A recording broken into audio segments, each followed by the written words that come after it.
Hello guys, இது உங்கள் ஆர்எப்டி pop channel. Guys, நேற்று பார்த்தோன்னா பிக் பாஸ் 8 வந்து பயங்கரமாக இருந்தது. நம்ம விஜய் சேதுபதி பார்த்தோன்னா மாதம் என்ட்ரி கொடுத்துருந்தாரு. ஆனால் அவர் பெரும்பாலும் மாதம் என்ட்ரி கொடுத்தப்பே நினச்சிக்கலாம் மக்கள் மனசு ரொம்ப இடம் பிடிச்சிட்டாரு. என்ன ஒரு ரீசன்னா, நம்ம கமல் சார் இதுக்காக பிக் பாஸ் 7 தொடங்குறப்போ அவர் எப்போவுமே புக்கு பற்றி மக்களுக்கு வந்து ஆலோசனை அறிவுரை தான் சொல்லுவார். விஜய் சேதுபதி தானே அப்படி கிடையாது, அப்படியே உள்ள ஏன் மாணவன் ஒருத்தன் தான். அப்போ பார்த்தோன்னா அவன் நல்லா பேக் பண்ணான். அப்போ அவங்ககிட்ட பேச வச்சு அவனை ரசித்து பார்த்துருந்தாரு. அப்போ அந்த பையன் சொல்கிறான், நான் இது மாதிரி சுத்தமாக என்கிட்ட கூட சாப்பாடு கிடையாது. அந்த அளவுக்கு அவன் பாட்டிலே மொத்த கருத்து சொன்னான். அதை கேட்டானே விஜய் சேதுபதி மனசு ரொம்ப கலங்கிட்டார். ஆனால் அவர் வெளியே காட்டிக்கல. அவங்க அம்மா அதை கண்ணீர் விட்டு அழுதாங்க. உடனே பிக் பாஸோட கப்பு அவங்ககிட்ட கொடுத்துட்டு, தம்பி நீ நல்லா விளையாடு, அவன் நீ ஜெயிச்சிட்டு வரணும் அப்படின்னு சொல்லிட்டு அதெல்லாம் அவங்கள்ட்ட ஒரு கப்பு குத்து உள்ள அமைச்சிட்டாரு. அதுக்கடுத்து பார்த்தோன்னா முத்து குமார்னு சொல்லிட்டு ஒரு பையன், அவன் வேறு லெவலில் இருந்தாங்க.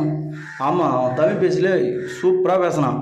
உடனே அவன் லாஸ்ட்டாக ஒரு கதை சொன்னான் விஜய் சேதுபதி அண்ணாட்ட, நான் ஒருத்தது கள்ளி மண் என்னை பிடிச்சி ஒரு சிலையாக வச்சதே எங்கள் அம்மா தான் அப்படி சொன்னேன். அவங்க அம்மா ரொம்ப கண்ணு கலங்கிட்டாங்க.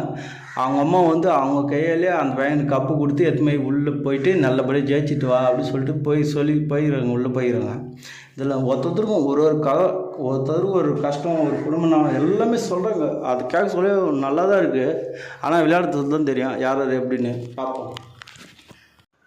ஆனால் விஜய் சேதுபதி அண்ணா எல்லாருடைய கருத்தும், எல்லாரோட ஃபேமிலி எல்லாரை பற்றியும், எல்லாருடைய கஷ்டங்களை பற்றியும், எல்லா துயரத்தை பற்றியும், எல்லாரோட ஃபேமிலி வரலாறு பற்றியும் கேட்டு தெரிஞ்சினார்.